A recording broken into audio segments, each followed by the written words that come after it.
vous risquez d'être propulsé du trône. Déjà, je mange pas. Final rap. Final rap in Vietnam, sure. Je mange du mortier, c'est vraiment pas un problème. Pour être fort à l'entraînement, les gars, il faut boire. On vous fait croire que c'est des électrolytes alors que ça ne l'est pas. Les gars, on est parti pour un petit format vlog où je vais vous montrer un petit peu mon quotidien, tout ce que je mange, comment je m'entraîne, etc. Parce que il y en a beaucoup qui m'ont dit ouais mais frérot vas-y, tu fais pour être aussi sec? Comment tu fais pour avoir les abdos apparents comme ça? Tu dois avoir une diète de fou furieux. Bon, en vrai j'ai une bonne diète, ça va. Mais bon, de toute façon on va voir ça ensemble dans cette vidéo les gars. Je vais vous montrer un maximum de choses, que ce soit sur la diète, la récupération, la salle, l'entraînement. On va voir ça ensemble. La première chose les gars, ce que je mange le matin, déjà je mange pas. Je reste à jeun jusqu'à midi 13h à peu près. Je bois essentiellement du café les gars le matin. Je suis un très grand consommateur de café. Je dois tourner au moins à, je dirais un bon 7-8 cafés par jour facile. Le matin déjà en travaillant, en faisant mes feedbacks, en faisant ma création de contenu, etc. Je prends énormément de café. C'est pas quelque chose que je vous recommande les gars parce que hypertension artérielle un petit peu avec un excédent de café. Je prends ça, c'est pas spécialement pour me donner un pic d'énergie, c'est juste que je suis un fan de café les gars. Je kiffe ça. Les gars, pour vous montrer un petit peu ce que je mange le midi. Alors le midi, ça doit faire quasiment un an. Je mange absolument tout le temps la même chose. Et vous allez le voir, c'est tout simplement des œufs, du pain, et c'est tout le temps pareil. Donc voilà ce que je mange les gars, c'est donc là on a des œufs avec des épinards, des graines de courge, un peu de sauce magie. Bon le fromage ça, celui-là c'est pas pour moi, c'est pour madame. Et avec ça les gars je mange donc du pain, là je mange à peu près la moitié. Donc en fait on a 300 grammes dedans, donc ce qui fait 150 grammes de pain, plus 5 œufs. Et voilà, toujours pareil, je mange ça et honnêtement j'en demande pas plus, c'est incroyable. On est en direction de la salle et alors moi j'ai un petit truc où j'arrive pas à boire de l'eau. Boire de l'eau pour moi c'est une épreuve. Boire, j'aime. Non mais j'aime pas boire de l'eau. L'eau ça a pas de goût, j'aime pas. Donc généralement ce que je fais, c'est que je vais acheter des petites boissons. En fait il y a des petites boissons de l'eau un petit peu aromatisée avec des électrolytes dedans. Et du coup bah ça me permet de boire un petit peu plus. Et moi c'est des trucs que j'aime bien parce qu'avoir une petite touche de sucre et une petite boisson un petit peu aromatisée pendant l'entraînement. J'aime bien. Ou l'eau de coco, c'est vrai que l'eau de coco, ça fait le taf aussi. Pour être fort à l'entraînement, les gars, il faut boire. Il faut boire. Et moi, je dois être à environ, pour être bien, je devrais tourner à 3,2 litres par jour, ce qui est ultra dur. Donc en fait, pour essayer de compenser un petit peu ça, essayer de compenser un petit peu mon manque d'hydratation qui est assez chaotique, on va dire, parce qu'il y a des jours, les gars, je dois être à 2 litres, 2 litres 5. Hein. Si vous pensez que vous buvez beaucoup, vous buvez 2 litres, 2 litres 5, sachez que votre hydratation, elle est chaotique. Pour pallier un petit peu à ça, comme je l'ai dit, je prends des petites boissons aromatisées. Parce qu'en fait, des petites boissons aromatisées, pour moi, c'est beaucoup plus facile à boire. Mais madame, elle va m'engueuler. Mettez un petit peu de sirop dans votre eau et du coup, ça vous aromatise l'eau et au moins, vous prenez pas des boissons genre Powerade, etc. où on vous fait croire que c'est des électrolytes alors que ça ne l'est pas. Et voilà. Et comme ça, vous avez de l'eau aromatisée et il n'y a pas trop de merde dedans.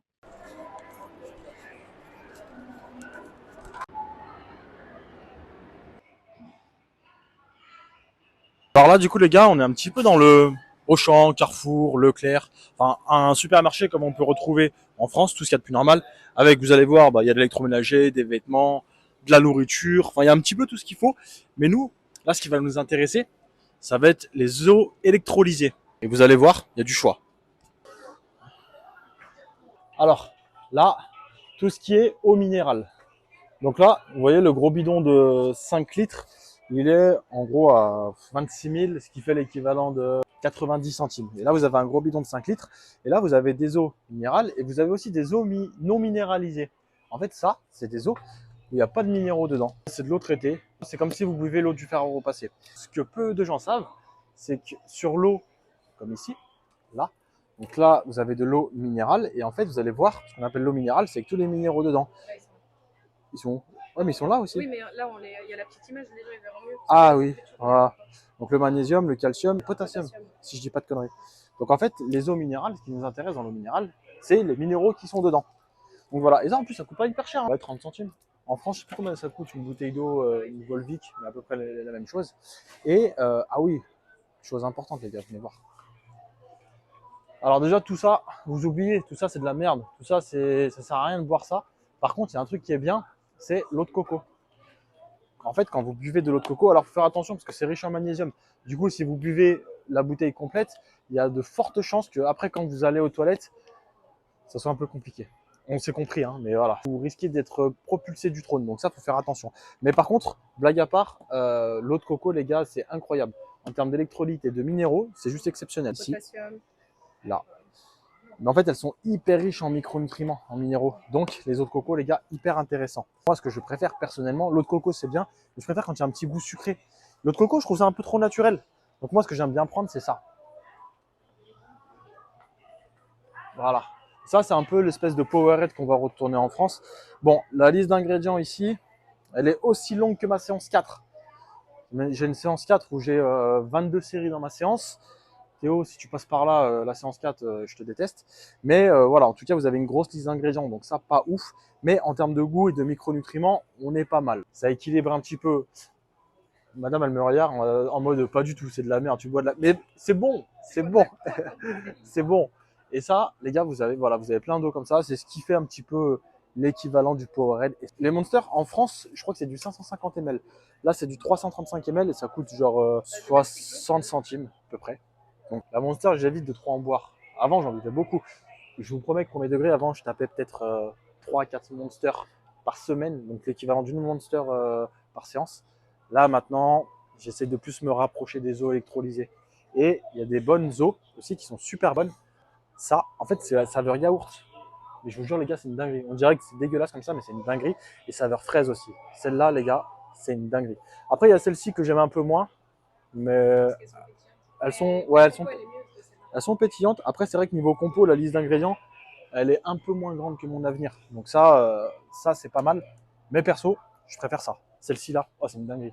Je vous jure, ça on dirait du bonbon. Donc à chaque fois, je prends les deux. Je sais pas, c'est un goût de bonbon un petit peu. Ouais, un petit goût chimique. C'est pas tout le monde qui va aimer, mais moi perso, j'aime bien. Voilà, je voulais vous montrer ça. Ça, c'est du Pepsi à saveur, un peu comme le Coca Cherry qu'on va retrouver en France. Là, du coup, c'est du Coca, du Pepsi, framboise, myrtille, ouais, framboise. Comment on dit framboise en viette? Guangdong, Guangdong, Guangdong, vers le goût. Bien sûr que je parle viette. Quand je vais chez le coiffeur, je lui dis tout simplement Sen Chao, Bangkok Hang Hop, Kak Tak Nam. Et là, entre Viettes, on se comprend. On va essayer d'aller interpeller un Vietnamien et lui parler Viette pour voir s'il arrive à me comprendre. On va essayer d'en trouver un. Un petit Viet qui a l'air un peu gentil. Bah, vous savez quoi, les gars, on va faire ça dans la rue. On va aller voir un Viet et vous allez voir. Bon, la séance du jour, du coup, les gars, c'est du muscle up. Donc, j'ai du muscle up primaire. Donc là, je dois faire un 2x1 à 22,5. Et derrière ça, les gars, j'ai un 4x2 à 20 kg. Donc là, c'est mon ému primaire. Je suis en deuxième semaine de bloc. Et donc, je vais faire mon ému, donc mon travail primaire. Ensuite, mes back-off. Derrière, j'ai de la chin-up secondaire, donc de la chin-up en léger, en x3 ou x4. Et derrière ça, les gars, j'ai du renfort. Et comme tout street lifter qui se respecte parfaitement, les gars, bien évidemment, j'utilise de la magnésie à chaque séance. Après ça, les gars, j'attaque directement le warm-up, donc l'échauffement. Ne prenez pas exemple sur moi, je suis tout sauf un exemple. Mon échauffement sur le muscle-up, les gars, c'est simple. C'est du muscle-up et j'attaque directement au poids du corps. Ne prenez pas exemple sur moi, les gars. Échauffez-vous, en vrai, c'est le plus important. Mais vous connaissez, les cordonniers sont les plus mal chaussés. Donc ouais, en fait, mon échauffement, il se résume juste à faire des muscle-up au poids du corps et ensuite j'attaque directement à 10 kilos. Ne prenez pas exemple sur moi. Encore une fois, les gars, j'insiste dessus. Je suis pas un exemple sur l'échauffement. J'ai la chance de pas me blesser, mais les gars, honnêtement, c'est pas le cas de tout le monde. Donc, comme je l'ai dit, je passe du poids du corps. Ensuite, je passe sur un doublé à 10 kg. Et une fois le doublé à 10 kg fait, les gars, je passe directement au step supérieur. Je passe à 15 kg. Donc ouais, mon échauffement, c'est poids du corps, 10 kg, 15 kg. Et une fois le travail à 15 kg terminé, je fais un jump de 5 et là, je passe à 20 kg. Ma charge de travail, en l'occurrence, le top 7, le travail le plus lourd, il était à faire à 22,5. Donc, je fais mon last warm-up, ma dernière barre de chauffe, à 20 kg. Une fois les 20 kg terminés, je passe à 22,5. Et comme je l'ai dit, les gars, je suis en semaine 2 de mon bloc. L'objectif, c'est pas de me cramer maintenant. Si je me crame maintenant, la fin de bloc, elle va être difficile. Donc là, les 22,5, ils doivent passer avec la plus grande facilité, la plus grande fluidité possible. Et comme on l'a vu, ils sont passés assez facilement. Donc, on était plutôt bien. Maintenant, les gars, c'est du travail en doublé. Et pour le doubler, on passe à 20 kg. Et ceux qui me suivent sur Insta, les gars, vous avez vu qu'en fin de bloc, j'ai terminé à 25 kg. Et l'objectif, potentiellement, c'est de passer les 27,5. Restez à l'affût, je vais balancer ça sur Insta. D'ailleurs, je vous mets mon Instagram à l'écran, les gars. Ceux qui veulent me suivre, ceux qui veulent venir donner un peu de force sur Insta, en vrai, ça fait toujours plaisir, les gars. Et là, encore une fois, comme on est en semaine 2 de bloc, le doublé, il doit passer facilement. L'objectif, encore une fois, en deuxième semaine, c'est pas de se cramer. Bon, du coup les gars, le muscle up terminé. Maintenant, on va passer au chin-up. Et là, sur les chin-up, je vais avoir du coup un format secondaire. Donc, j'ai un travail en x3 à 57,5 ou x4, je sais plus. Faut que je regarde. Mais en tout cas, j'ai un petit format. Donc là, let's go les gars. Muscle up terminé. On passe au chin-up. Et là, sur les chin-up, les gars, je suis à 57,5. Donc en fait, je suis sur un travail secondaire. L'objectif sur un travail secondaire, c'est de le passer avec la plus grande facilité possible. Limite, quand vous voyez le triplé, vous vous dites, ah ouais, mais t'es facile là, t'es vraiment en train de t'échauffer. L'objectif sur le secondaire, c'est ça. Être irréprochable techniquement, créer zéro fatigue et avoir la plus grande fluidité possible sur le mouvement. Le secondaire, les gars, il sert à ça. Bon, voilà les gars, la petite chaise de camping, histoire de faire le petit débrief. Donc là, comme vous avez vu, c'était mon format primaire sur le muscle up. Donc j'avais d'abord un travail en single à 22,5, suivi derrière d'un format en doublé à 20 kg. Donc j'ai fait un 4x2. Ensuite, derrière ça, les gars, j'avais mon format en chin up, donc en traction supination en 4x3. Et là, c'était mon format secondaire. Pourquoi secondaire? Parce qu'en fait, c'est le format de la semaine qui est moins lourd que le primaire. En gros, pour vous la faire simple, vous avez votre format primaire qui va être votre format le plus lourd. Ensuite, vous avez votre format secondaire qui va être votre format un peu moins lourd, on va dire, et un travail ternaire ou tertiaire. Et là, en fait, l'idée, c'est que ce travail ternaire soit encore moins lourd. Donc voilà, vous l'avez compris, là, c'était mon travail secondaire, donc 57,5 en x3, sachant que après demain, je dois faire un travail en triplé, cette fois-ci avec 5 kg de plus, donc à 62,5. Maintenant que j'ai fini tout mon travail sur le tirage, donc ému plus chin-up, je vais passer sur la partie renfo. Donc là, j'ai deux petits exos en renfo, j'ai du Bayesian curl et du deltoid fly pour bosser un petit peu l'arrière d'épaule. Mais l'idée, voilà, c'est de sur cette séance, c'est une séance secondaire, de pas trop forcer parce que mine de rien, le muscle up, ça met énormément de contraintes au niveau coude, au niveau épaule. Et l'idée, c'est de bien manager ça, bien manager votre format pour pas créer trop d'interférences et trop de douleur. Parce que les gars, je vous assure, si sur votre séance ému, vous mettez des émus derrière des chin-up, derrière des développés, derrière des triceps, derrière des biceps, etc., les contraintes et les douleurs que vous allez avoir au niveau du coude, ça risque de piquer un petit peu. Ça se fait, mais bon, voilà, on met pas tout le primaire, tout le travail lourd et tout le renfort sur la même séance. Et puis parfois, les gars, ça fait aussi du bien d'avoir des séances secondaires un peu plus légères. Là, les gars, la semaine passée, sur le renfort, j'ai fait une fois 12 à 20 kg, suivi d'un 2 x 10. Donc là, l'objectif, les gars, ça va être de faire un 3 x 12. Donc validez d'abord un 3 x 12 à 20 kg pour que la semaine prochaine, je puisse passer sur un 3 x 10 à 25 kg. Et là, l'idée, en fait, sur le renfort, sur absolument tous mes exos, je mets en place cette notion de cycle. Et du coup, avec la notion de cycle, derrière, forcément, vous avez une perspective d'évolution. Et grâce à votre perspective d'évolution, les gars, vous allez pouvoir progresser sur votre renfort. Et ça, dites-vous, les gars, j'en vois trop en muscu qui font n'importe quoi. Ils arrivent, ils vont à l'échec à chaque séance. Non, essayez de vous poser, planifier, programmer votre renfort. Vous allez programmer la muscu comme si vous programmiez du powerlifting, comme si vous programmiez de l'haltéro ou du streetlifting. C'est exactement le même principe. Ensuite, les gars, une fois le Bayesian curl terminé, là, pour le coup, j'ai du dead fly à la poulie. En fait, ça va me permettre de renforcer tout ce qui est deltoïde postérieur. Parce que aussi, ce qui manque très souvent, les gars, sur des physiques et même d'un point de vue prévention des blessures, c'est l'arrière d'épaule. Et en fait, l'arrière d'épaule, c'est, on va dire, pas compliqué, mais un cas spécifique. Donc là, ce que j'ai fait la semaine passée, c'est que j'ai fait un 3 x 11 à 10 kg. Et là, l'objectif cette semaine, ça va être de valider un 3 x 13 à 10 kg pour que la semaine prochaine, je puisse passer sur un 3 x 10, 3 x 11, mais cette fois-ci à 12,5. En fait, de semaine en semaine, vous allez avoir de la surcharge progressive qui va s'appliquer soit sur votre nombre de répétitions, soit sur la charge de travail en question. Et comme je l'ai dit, les gars, vous allez porter de plus en plus lourd sur les tractions, les dips, les muscle-up, les squats, etc. Et sur la muscu, bah, c'est exactement le même principe. Vous allez porter de plus en plus lourd. Et pour toutes les personnes qui sont un petit peu perdues sur l'entraînement, qui ne savent pas comment programmer, quel nombre de séries, quel nombre de répétitions, quelle charge, quelle intensité. Je vous mets à disposition, les gars, plusieurs contenus qui sont bien évidemment disponibles sur le lien en description de cette vidéo. Vous allez retrouver un programme DIPS, vous allez retrouver le coaching en ligne, la programmation personnalisée et bien évidemment un guide sur le streetlifting. Je vous apporte aussi un peu de contexte sur moi, savoir quelle compétition j'ai faite, quel est mon parcours, quelle performance j'ai réalisée. Bon, vous l'avez compris, je nuance un petit peu. Allez, assez parlé, maintenant retour à la vidéo. Bon, les gars, on se retrouve quelques jours après la séance pour vous parler d'un truc en Asie, les gars, c'est les salles de sport. Alors, les salles de sport en Asie, c'est pas comme en France. En France, les gars, vous allez dans un Basic Fit, vous allez dans un fitness park, c'est incroyable. Vous avez tout ce qu'il faut. Vous pouvez faire votre action, vous pouvez faire vos muscle-up, vous pouvez faire vos dips, vous pouvez faire votre squat, Dans la plupart des salles en France, vous n'avez pas de problème à ce niveau-là. Ici en Asie, c'est un petit peu plus la merde. Et quand je dis que c'est la merde, les gars, c'est au niveau du matos.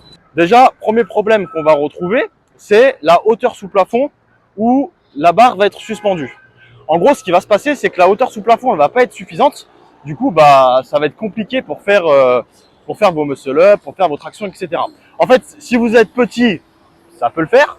Si vous êtes grand, c'est un peu la merde dans le sens où quand vous allez vous suspendre à la barre, vos pieds ils vont toucher le sol. Donc déjà, vous pouvez pas faire vos tractions correctement.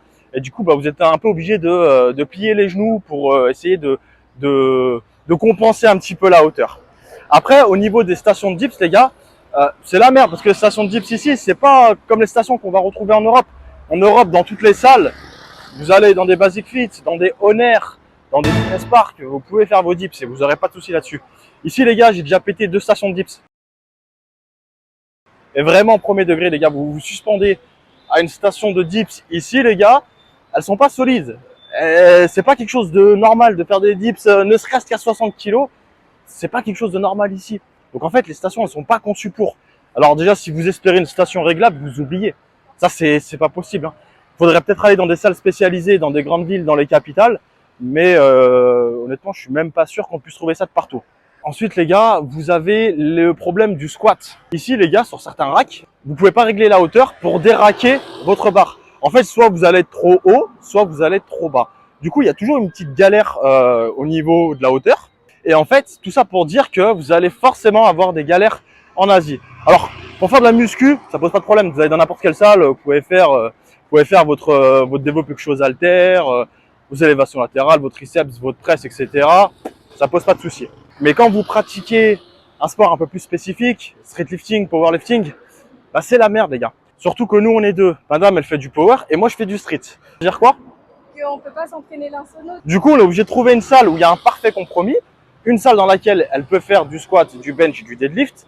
Et en plus de ça, une salle dans laquelle je peux faire mes muscle-up, mes tractions, mes dips et mon squat. Donc voilà les gars, les salles en Asie, c'est pas comme en France. Vous allez toujours avoir des petites problématiques de setup, de mise en place, etc.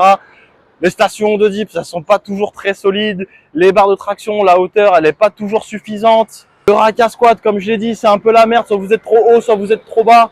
Donc généralement, quand j'arrive dans une nouvelle ville, les gars, je prends bien 2-3 jours pour trouver une bonne salle, trouver une salle où je peux m'entraîner sans péter une station. Parce que bon, alors c'est bien quand on pète des stations parce qu'on a l'impression qu'on est super fort, qu'on est un peu un surhomme, en mode ouais, trop solide pour la station. Non, c'est faux, c'est juste la station qui est pas assez solide pour moi. Ou alors c'est moi qui suis trop solide pour les stations. Bon, maintenant les gars, c'est le repas du soir. Je vais vous montrer un petit peu ce que je mange. Alors, un peu comme pour le petit déjeuner, les 3 quarts du temps, les gars, ce que je vais manger, et vraiment, je pense que je mange ça entre 4 et 6 fois par semaine. Sauf quand on va manger dehors, parce que bon, de temps en temps, il faut quand même se faire plaisir, aller manger dehors avec madame, c'est quand même important. Mais au-delà de ça, les gars, je mange vraiment 80%, voire 90% du temps la même chose. Et c'est vraiment ce que je vais vous montrer. Et ça reste quelque chose de bon, assez simple, hein. C'est du riz, du poulet, un peu de crudité parfois. Madame, elle met un petit peu de concombre, ou ça dépend ce qu'elle a envie de me mettre. Des fois, concombre, des fois des épinards, les épinards crus. Par contre, toujours, je mange toujours les épinards crus. Mais voilà, globalement, les gars, je mange tout le temps la même chose. Je suis un mec qui peut manger pendant 2 mois tout le temps la même chose, les gars. J'ai ajouté aussi, c'est ça. Donc c'est une petite sauce magique qui apporte un petit goût, un petit peu de sel. J'en mets sur le riz. Donc là, il y a environ 250 grammes. Ah, 400 grammes. Donc madame m'a dit 400 grammes de riz. Plus du poulet, il doit avoir 250 grammes. Il faut savoir que le poulet, on l'achète en barquette de 500 grammes. Et en fait, 500 grammes, ça nous fait un repas pour deux. À 250, 300.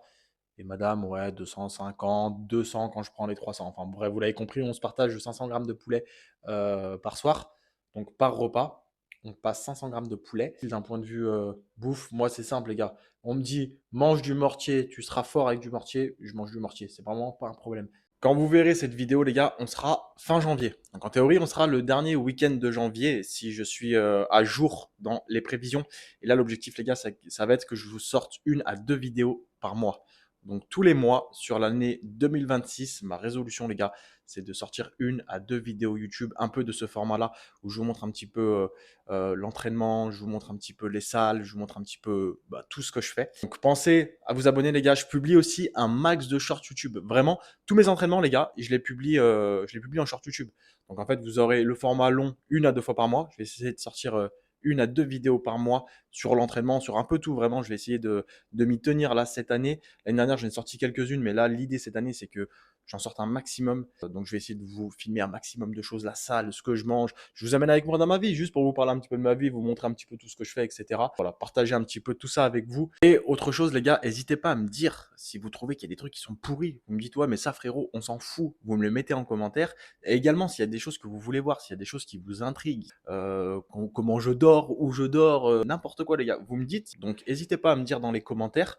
Vous prenez 2 minutes, vous me dites, ça, frérot, ne montre pas, ça pue la merde. Bon, maintenant les gars, il va quand même falloir que je vous montre la salle où je m'entraîne. Alors, le début de la vidéo, il a été tourné dans la première salle où j'étais. Ensuite, c'est la même salle, donc c'est le même matériel, le même propriétaire de salle qui a juste déménagé le local.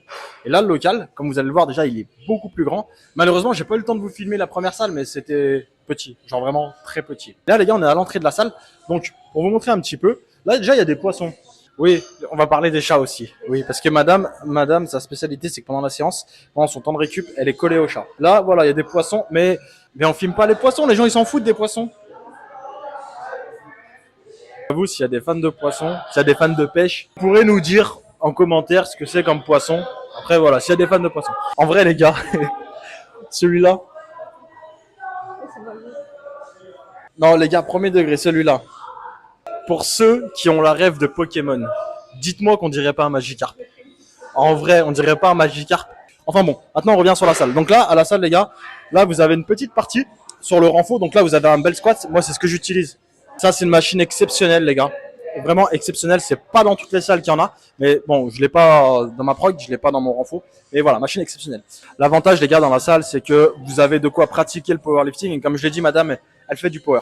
Donc, il y a tout ce qu'il faut. On a des combos rack, on a des plateformes à deadlift. De l'autre côté, là-bas, il y a des machines à renfort. Enfin, voilà. On va dire, il y a tout ce qu'il faut pour faire du powerlifting. Je vais m'écarter un peu de la télé, les gars, parce que là, il y a la télé. Le son, il est à fond. Je pense que là, quand vous allez m'entendre, ça va être dégueulasse. Donc, on va reculer un petit peu. Ça, c'est ma barre. Ça, c'est ma barre. Et ça, c'est ma box. Je suis le seul dans cette salle. Je suis le seul qui fait du street lifting. Il n'y a que des powerlifters. Mais le boss de la salle, l'année prochaine, on va lui poser la question. Next year, you will do street lifting? Yes, next year. Sure? I'm sure. En Vietnam? In Vietnam, final rep. Final rep in Vietnam? Sure? Final rep. Les gars, je suis en train de chauffer 2-3 têtes au Vietnam pour faire final rep. Donc là, il est en train de prendre toutes les infos pour faire final rep l'année prochaine. Ensuite, donc là, les gars, vous avez un combo rack classique. Enfin, c'est même pas un combo rack, ça. Ah, c'est une Smith machine. Mais l'avantage, c'est que vous avez un rack en même temps, en fait. Vous avez la Smith et le rack. Là, les gars, vous avez toutes les sortes de barres possibles et imaginables. Franchement, une barre incurvée comme ça. Alors, je sais qu'ils l'utilisent beaucoup en power équipé. J'avais déjà vu ça dans une salle de power aux Émirats. Ils utilisent beaucoup ça. Après, en termes de renfort, les gars, comme je l'ai montré là-bas, il y a quelques machines. Là, il y a ma poulie préférée pour faire mon top 1 exo. On va voir ceux qui ont suivi. Mon top 1 exo en commentaire. Mon top 1 exo biceps en commentaire, c'est quoi? Vous le notez, on va s'arrêter 2 secondes. Vous prenez le temps. Vous notez mon top exercice biceps en commentaire. C'est bon? Ok. Maintenant que vous avez noté, non, je validerai, je vais pas donner la bonne réponse, je vais valider uniquement les commentaires. Si je dis voilà, vous avez trouvé, mais je vais pas le dire en... Non, vous le notez en commentaire. Ensuite, voilà, classique, des poids. Alors par contre, le seul truc un petit peu chiant dans cette salle, c'est que les haltères, ils s'arrêtent à 40 kg. Il n'y a pas les 50 ici. Donc en fait, ça c'est un peu problématique quand vous voulez faire votre renfort et que vous voulez surcharger un petit peu. Du coup, je suis obligé de jouer sur le nombre de répétitions. Là, pour ma prog, en l'occurrence, j'ai un rep range normalement de 7 à 8. Mais là, du coup, j'augmente le rep range chaque semaine parce que je peux pas faire autrement. Là, du coup, j'ai du 40 kg. J'ai un gros dégueulasse. Avec ce micro, il a du vécu. On va pas trop, on va pas rentrer dans les détails. Ah, putain. Voilà les gars, c'est les salles au Vietnam. Là, on a fait un petit peu le tour. Petite salle, bien évidemment, mais franchement, il y a ce qu'il faut. La station de dips, les gars, je l'attache ici. La station de dips, elle est là. réglable, mais pas tout à fait réglable. Mais en vrai, ça fait le taf. Le seul truc, les gars, c'est que quand je fais mes MU, regardez. Là. En vrai de vrai, les gars, c'est le seul truc. Mais honnêtement, en Asie, bah, comme je l'ai expliqué juste avant, hein, c'est compliqué de trouver une salle où vous pouvez faire du power, vous pouvez faire du street, vous avez des poids calibrés. Ça, les gars, c'est un luxe. Hein. Déjà, vraiment, ici, c'est la seule salle de la ville. Parce que là, en fait, il faut savoir que je suis à 2 heures d'Ho Chi Minh. Et très clairement, les gars, ouais, c'est la meilleure salle que j'ai faite en Asie. Honnêtement, c'est la meilleure. Attendez, venez voir, les gars. Venez voir, venez voir. T'as filmé mon biceps? Alors, ça, les gars, regardez. Ces prises-là. Alors, c'est un petit peu des copies des poignées mag, pour ceux qui savent. Les poignées mag, c'est exceptionnel, les gars. Vraiment. Regardez. C'est un exemple tout con, mais simplement pour venir se positionner. Un petit peu ergonomique. En gros, qui viennent vraiment épouser la forme de la main. Et ça, c'est exceptionnel. Ça ressemble un petit peu à la marque Mag. Et ça, les gars, on n'en trouve pas dans toutes les salles. Et honnêtement, en Asie, j'ai remarqué qu'ils en avaient beaucoup. En France, c'est pas de partout que vous allez en avoir. Dans certaines salles spécialisées, vous allez en trouver. Mais en vrai, c'est pas de partout.